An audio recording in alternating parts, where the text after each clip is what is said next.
Jeez. I hate people. I hate people. This is why they're the worst.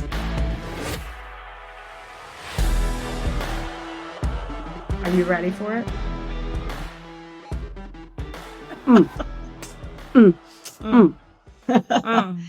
Chin chin. Chin chin. To our first podcast. We're both drinking some red wine. Yep. And we're amped. Yeah, we're amped. I'm Rachel. I'm Rebecca. We are identical twins, entrepreneurs. I hate when people say it like that. I know. We own a brand together, a bra and loungewear company called Twinks. That's TWINNKS. And I'm only spelling it in addition to having a shameless plug.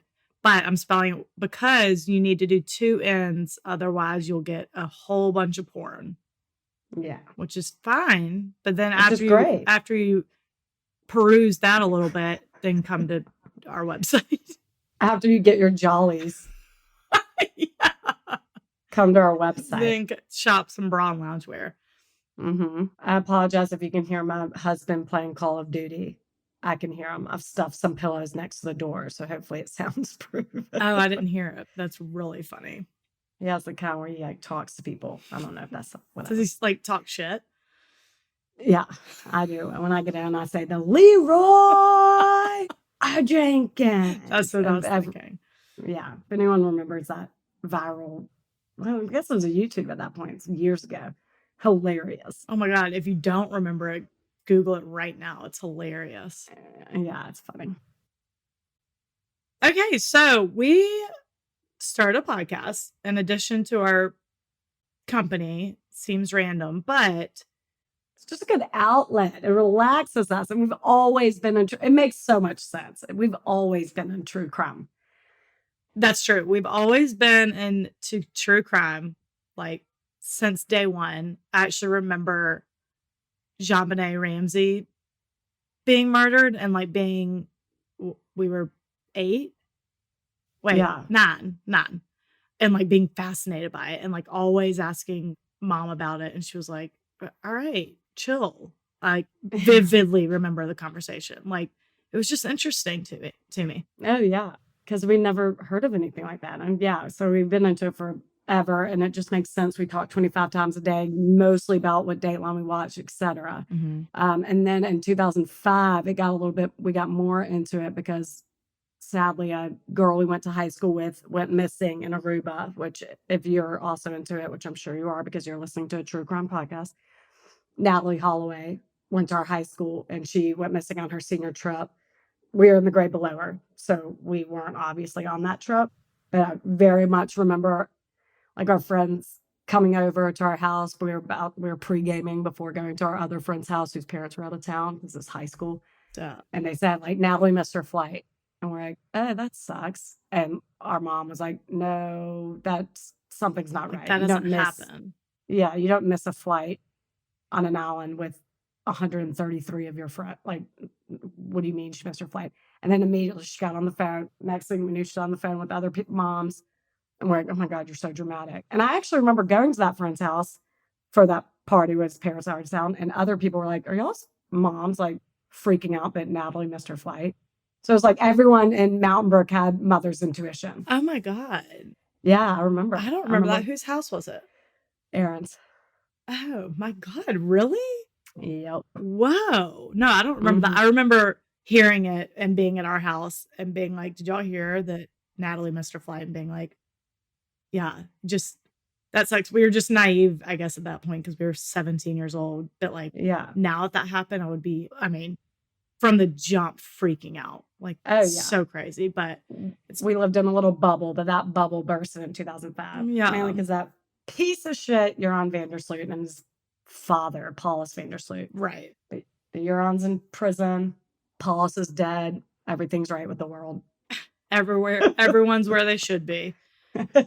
That's right. And Joran's prison is the worst in the world, I think. The most dangerous. No, he was in Castro prison, which is on a mountain, freezing in Peru. Yeah.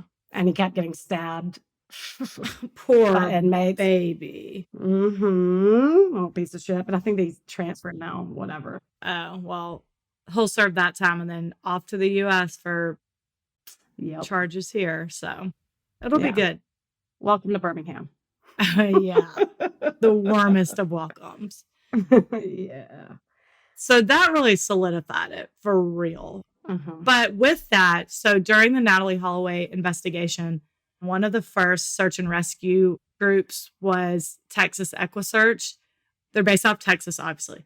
They operate solely on donations. They have boats, drones, by horse, whatever the family needs. Wherever there's a loved one went missing, they will take whatever measures to try to find them. Right. And it all started with Tim, the founder. His daughter was kidnapped and murdered in 1984. And so he's just made his life mission. And they're the best. They operate solely on donations and like they operate all over the world. And to date, I think they've brought over 400 missing people home. I mean, unfortunately, obviously not all of them alive, but still giving those families closure who I can't imagine what they're going through. They're just so great. And so we do give a portion of our sales from Twinks to Texas EquiSearch because when we started, we always wanted to give back to something we really were passionate about. And that's what we're passionate about. And so this year, we finally got to that point in Twinks where we could start donating a portion of sales. So Texas EquiSearch, shout out. They kill it. They're awesome. Yeah. But so that's a little background about why we're doing this. It is fun anyway. Like, what a fun little side hustle. We just dig it. I know. I remember my first interview coming out of college. This old man was interviewing me. I was like, you can have any job in the world, whatever you want to do. The job doesn't even have to exist. For example, I'd be something like the shortstop for the Red Sox or something. And I was like, okay, sky's the limit, I see. So I was like, oh, no okay. I would investigate crime, but not deal or see crime scenes. I want nothing to do with any of that. Or, like telling the families that their loved one was killed. None of that. I literally just want to tell stories. And here they are. Yeah. 11 years later. I'm going to need... Yeah, that's a good job. I bet he was like, oh, God. Yeah. Get the hell out of my office. Opt out of crime scenes. Opt out of any crimes involving children. Pick and choose. Opt out of breaking the bad news. Not doing that. And opt out of not being able to discuss any ongoing investigations. If you think I'm not at happy hour dishing with my friends over wine. Oh, yeah. Then get out of here. That's what we steer the conversations to talk about true crime story, anything, Dateline, 2020, anything. So to hell with your gag orders. Fuck your gag orders. Yeah. No, that is the ideal job. But now here it is. Now it can be. Who knew? If only we knew this in 2010. Ugh. Oh my God. We'd be billionaires by now. Totally. Yeah. There's so many billionaire podcasters. But here's what we like for it to be. We love a badass survivor story. We love like a plot twist. We're going to really try to always give a plot twist. For real. Or shock factor. Yeah. Something we want you to murmur under your breath every single episode. What the fuck? Yeah. We want you to miss your exit driving. Yeah. Because you're so distracted and shocked by the turn of events that we just presented to you. Right. Right. And most importantly, we want you to realize how people are the worst. Exactly. It's factually accurate. It's why we picked the name. Yeah. So. And you'll see that through and through our stories. But I do want to state the obvious. This is nothing new. Two chicks talking true crime on a podcast. We know it. We know. And I think we're competing with 3 huge ones. 2 of them, they're not our vibe. Their stories are good, like the actual stories themselves. They don't tell them well, in our opinion. They're cheesy. Their personalities aren't our vibe. Mm-hmm. The other one, My Favorite Murder, Karen and Georgia are our vibe. Love them. Of the 3, they most align with our personalities. Now, they are very busy. And I would say they've been steering clear of murder stories lately. Haven't heard one in a while. Yeah. They're busy, which I get. More power to you. I'm so happy for them. But Rebecca and I often reminisce on what we call like old MFM, which sounds mean. There have been some recent ones that I've been happy with. But they're just, I don't know. I feel like it's steering a little clear of some of the topics that we want to stick to, Yeah. But again, I had her hometown murder the other day of a girl rolling herself up into a window accidentally. So no, I can't. I'm not doing the minisodes. Sorry. Yeah. Oof. We can cut this if need be. Not that telling tens of people of certain episodes is going to affect them in any way, shape, or form. But yeah, we simply just told our friends our opinion, which they already know. So we're good. Yeah. I think we're good. They're fine. So yeah, we want to stick to true crime. Shocking, I know. We want a plot twist or shock factor. Something you're never going to hear a disgruntled husband poisoning his wife over an affair. I don't think, unless there's a huge plot twist. Yeah.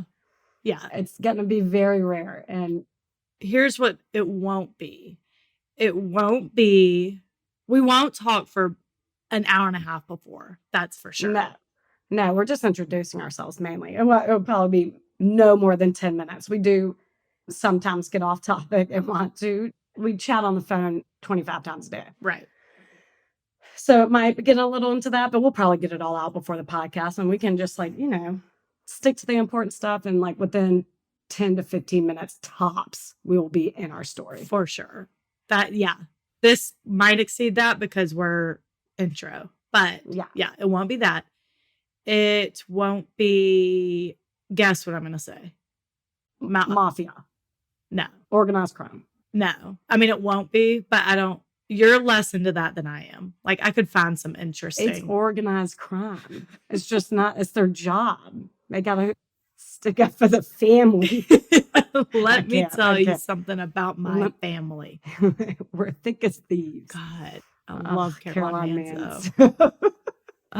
She is such an OG. No, that's not. No, I found it completely. Old crimes, 1800s and shit like that. Totally. That's what we call a twin stink. That is exactly what I was going to say. We're not starting anything with this person shot this person because they stole their horse and bag of barley. Exactly. We're not. It's so boring. It's just what they did back then, people. I'm bored with it. But I do know a guy who I married. I wasn't going to say his name, but I'm like, whatever. My husband's grandmother does remember her father killing someone in front of her. Oh, shit. Mm-hmm. I know. She was, I don't know. How do I not know this? I don't know. I thought I told you.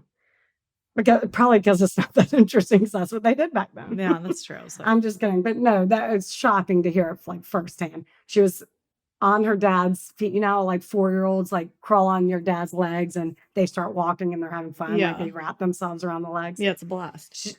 It was a blast. She was doing that on the front porch and having fun. And then a guy started walking up their property. And so her dad just pop, shot him dead. And all she remembers is him dragging that body and burying it on the property. Whoa. I know. Heavy shit. Oh my God. Wait, do we know where this property is today? Is family still there? Augusta, Georgia. Ooh. Yeah. Is the family still living there? His grandmother? No. She's no, cousin, I don't know, passed down through generations, this land. No. Damn. No, I'm sure it's haunted because there's a body buried. Oh my God. I cannot wait to hear of the day that someone in Augusta digs for a pool at their brand new house. Yeah. Ooh. That is sad. That poor guy was probably a salesman. Oh, come on. That is sad. Like, we don't know that he was coming to steal his whiskey or whatever.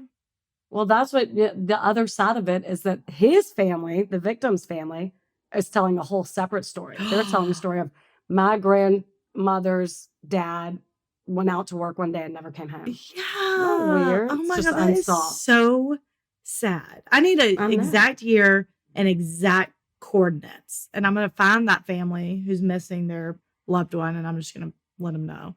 Okay. That'd be great. Oh, cute. See? I know. But we're never going to, that's the only story we're going to tell. Yeah, That's going to be yeah. before, 1930, 40. I don't know. I don't have an exact year, but when I'm listening to a podcast, I'm like, okay, we're going to go back to 1652. Oh my I'm like, God. peace out. Peace. 1800s. Really? I don't know the exact year either. I don't have to be born, obviously. I'm No. down with the 70s. I'm down with Oh my God. whatever. Yeah. But oof, there it gets to a point where I'm like, oh, I'm this. No.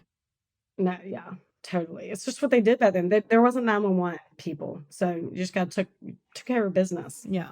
Also, we're not going to talk about Ted Bundy, Charles Manson, the ones you already know and yeah. have heard several times. So True. that's the wrap up what this podcast will and won't be about. Word.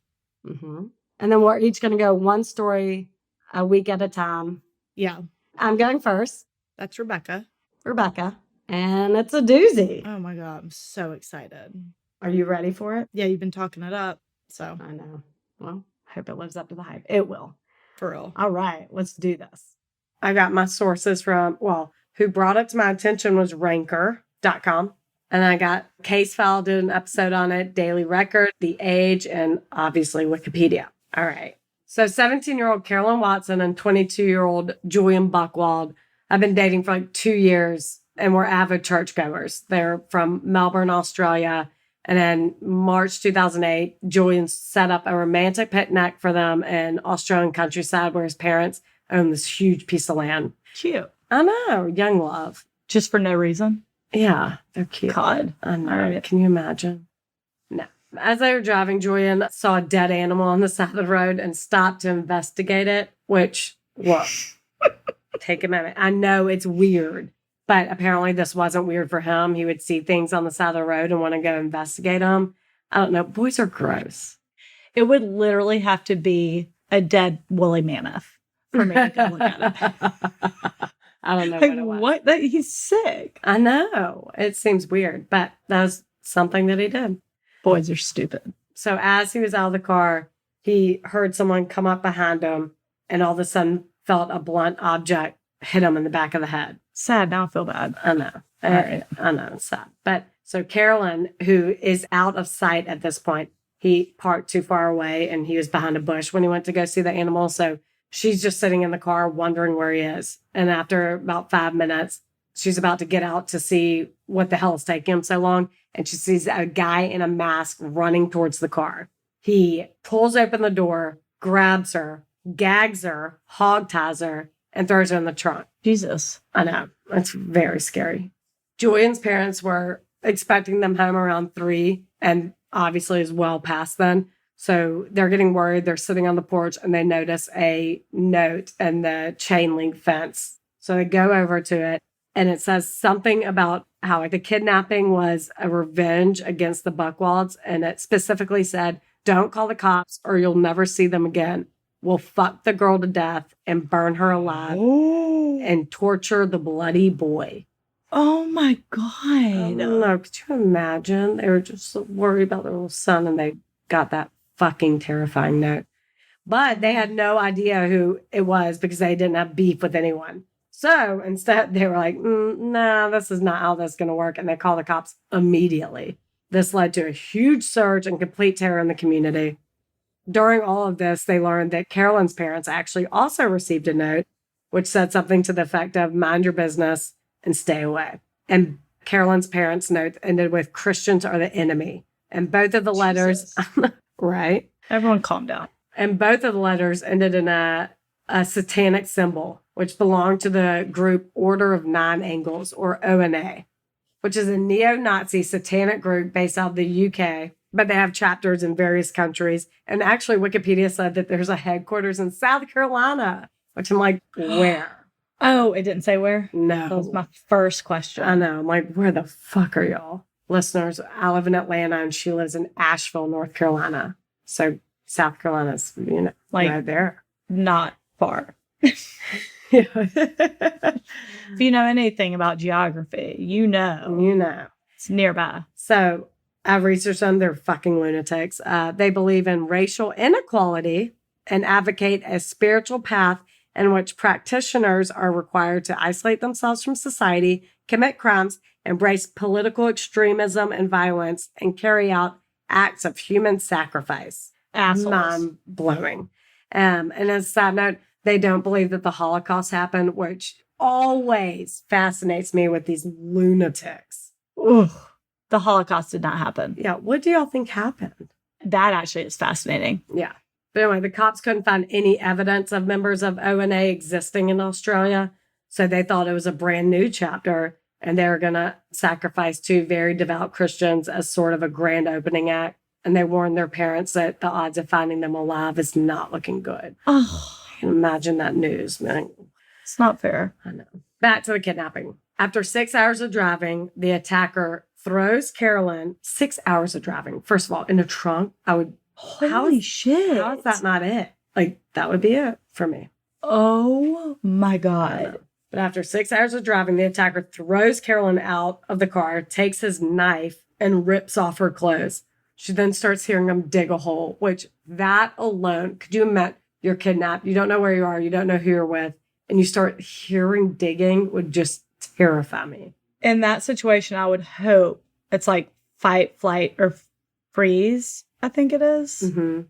At that point, I would hope my senses would come in to fight. You have nothing to lose. Yeah. I bet that's like the absolute worst thing. I might as well. Yeah, but she's hogtied. What are you going to do? I know, but I don't know. Oh, I know. Go crazy. Scream, just go crazy. That's what they say. Just go insane. Yeah. You know, you could be somewhat near a city. I don't know. Yeah. Ugh. Oh, yeah. At that point, you don't know, but she's also gagged. Oh, shit. Hate this. Yeah. Or I would like to think that your body just goes into shock mode and you don't. If you are in that freeze mode, You like pass out. you pass out. Your brain does not remember it. You're just there and you're already pretty much passed on. I hope. Oof. I hope. So she's confident she's going to be raped and either stabbed or buried alive. But all of a sudden, the noise stops. She hears her attacker walk away. She actually is frozen. She doesn't move for like 30 minutes to an hour. And she all of a sudden hears a faint whisper of a voice calling out to her. And it's Julian, which Holy the relief would be like, fucking think there's hope. Oh my God. I know. He had woken up from being knocked out and was also tied up and naked, but not blindfolded. So he could see that the attacker left his knife. So he shimmies over to it, cuts himself out, and cuts Carolyn out too. Assuming that psycho was coming back, they take the knife, they take the backpack that they had brought for the picnic with little food they had, and they bolt. They're in the middle of the wilderness, so they're naked and wandering around. Wait, sorry. They're both naked during that whole thing? Yeah. Oh, did I know? Oh. Oh, yeah. He's also naked. No, you probably said it. I'm listening. I'm just like, wait. No, what? the attacker cuts off her clothes with a knife, and that's when she hears the digging and that faint voice. He's also naked. He's just not blindfolded. Oh, God. So he saw the attacker. During the day, it was scorching hot, but at night, it was freezing. So conditions were rough, and they had very little food, like I said. They would be moving hiding spots every day. And taking the most like rugged routes. So they would cross like ice cold rivers to better their chances that their attackers wouldn't find them. They somehow eventually ended up back at the original spot the kidnappers took them after a week and found part of their clothes. So they were at least semi-dressed at that point. And after a few more hours of wandering, they found a main road and a farmer happened to be driving by and picked them up. They were sunburned and they were blistered all over. Oh, Do you imagine? Oh my God. Can't think of that. But they were alive and safe. So they were fine with it. So the cops immediately brought them in to get every detail of whoever did this to him. And they even drove the 6 hours to that remote area where they were dumped to do an extensive search of evidence. And they found it. They found the rope used to tie them up, duct tape, and shovel. And they were even able to trace back who they belonged to, who owned them. Are you ready for it? No. The neo-Nazi fuckers. They all belonged to Julian. He staged the whole thing. Oh my God. And how they traced it. How do you... That was one thing I could not find, how they traced it. I don't know. And 2008, like credit cards, that's probably irrelevant. Yeah, it's probably easy. But he did crumble like a piece of paper to once the cops asked him. So they're like, this guy seems sketch. Yeah. He stops to see roadkill. Exactly. The morning of their romantic picnic, he drove near his parents' property, planted a deer carcass, hid gloves, hid a mask, a jacket, ropes, duct tape, and military pants. When he got out to see the animal, he was actually changing clothes. He then hogtied his girlfriend, drove 6 hours to the Alpine National Forest. He cut off her clothes, then stripped his own clothes off, buried them, which is what she heard, the digging, which petrified her for her own life. Such a dick. Yeah. And then he called out to her in a weak voice, pretending he had just woken up from being attacked. He actually, while she was trying to fight back, I read that he bumped his head on the car, pulling her out, and his head started gushing, and he left it there for an effect. Oh, I fucking hate people. Oh, they were the fucking worst. Wow, what was his motive, you wonder? All as an attempt to get laid. Oh, I was really going to guess. Oh, what were you going to guess? Fame. I don't know. Because he got it. 22-year-old boy, idiot. Ew. To get laid. You see, they were very religious and vowed to wait until marriage. So during their week of terror, he suggested they have sex to stay warm, and it would be forgiven in the eyes of the Lord because it was for survival. You know it's not forgiven in the eyes of the Lord. Kidnapping your girlfriend. Kidnapping your girlfriend. And technically, that would have been like a form of rape, I'm sure. You've manipulated her, you piece of shit. But really, at that point, if you're that antsy to have sex and clearly marriage is no consideration, you don't give a fuck about that. Yeah. Just cheat on her. I think she would prefer that over you kidnapping her and holding her hostage for a week. And tricking her into having sex, which she clearly valued. Yeah. That is to losing her virginity, which she clearly valued. That is so mean. Values so much that she said no during that week. Thank God. She was like, I can't be desperate enough to have sex with you. Yeah. Good for her. And then he suggested that they just get married right then and there in order to have sex with, I think, God being the witness. I'm like, what? The what officiator? What kind of wedding ceremony are you planning to have when it's just y'all two? Because someone's have to officiate it. Whatever. He's a psycho. She said no again. And at that point, he was like, again, yeah, there's no situation in which I would give it up to you. Which, good for you, girl. I mean, so at that point, he was frustrated and was like, all right, well, oh, wow, here are our clothes. Oh, my God. Like a dick. And then so he... His blonde hair, blue eyed, he obtained a false passport, dyed his hair jet black, and covered himself in fake tanning oil and fled to Singapore, which authority. He nailed it. Yeah, he nailed it. And he hasn't been seen since. So thank y'all for your listening. That would be so annoying. I know, it's so annoying. No, authorities saw right through that disguise and sent him right back to Australia. And he was sentenced to 7 years and 9 months in jail for unlawfully carrying away against one's will, abduction with the intent to marry, abduction for sexual penetration. So that is a crime. Yeah. Well, obviously. Well, yeah, I know it is a bit like that specific of a crime. Abduction for intent of sexual penetration. Yeah. I don't think that's in America. If they're minor, and she was. So. Oh, yeah, she was 17. Yeah. So, yeah. And then with an additional 6 months for fleeing the country. And as it turns out, he was actually born in Germany, but he had only lived there for like 2 months of his life before his entire family moved to Australia. But technically, he was a German citizen. So even Australia gave him the boot. So all at an attempt to get laid cost him the only country he ever knew. Pathetic. Pitiful. Oh, pathetic. That's right. Yeah. And then that's the story of douchebag Buchwald. Wait, and he's rotting in jail? No, 7 years, 9 months, with the additional 6 months of fleeing the country. I don't know where he is. Homeless is what's the last I heard. But I did read a funny Reddit comment. Did you say 7 years, 9 months? Yeah. Drunk. Oh my God, for real, my sizable glass of wine. Yeah. It's nearing the end, so maybe. But I did read a funny comment on Reddit. It said, this story is like you coked up a 14-year-old, asked him how to get laid, but he has no idea, so he takes ideas from action movies. I was like, yeah, that's He ain't wrong. Oh my God, that is really funny.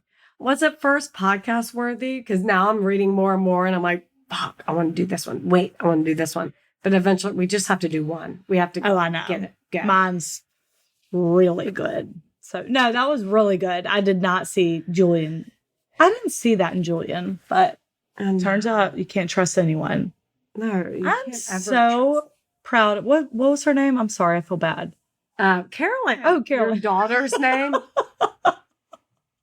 Oh my God. I saw it saved in our notes, but it's not spelled the same way. That's why I didn't No. stick right here. Carolynne, my daughter's Carolynne. name, my mom's Our name. mom's name. Oh my God, good for Carolynne. Thank God she said no. She probably knew. She probably knew something. She was like, I don't like this one bit. Yeah. She's like, it's keeping warm. Why would you have to penetrate me? Yeah. To We keep could your just entire body. hug. Yeah, we could just spoon. And also, this is trauma. You better not have a boner. And if you can get one, you actually are a sociopath. So definitely not. Yeah. But thank I've you. never been less in the mood to hook up than someone chasing us. Yeah. That's what I'm thinking. I mean, that actually probably was red flag one. Like, you could get it up right now. You're disgusting. Oh my God, I hate that guy. Good. I'm glad he's living in the streets. I hope it's cold as hell wherever he is. I know. But isn't it weird? Well, don't you think God would be like, whoa, whoa, whoa, whoa, Whoa, whoa, whoa. I didn't mean this, Miss Lippy. Whoa, whoa, whoa, Miss Lippy. Ain't nobody said anything about this. Like, This is way worse than premarital sex. yeah, I prefer you to have sex. Oh, God. Jeez. I hate people. I hate people. This is why they're the worst. All right, so what do y'all think? Okay, so do you like it? Leave a review, subscribe. It was fun. It was fun. And then when we get off, will you call me and we can still chat? Yeah, for sure. All right. Love you. Love you. Bye. See ya.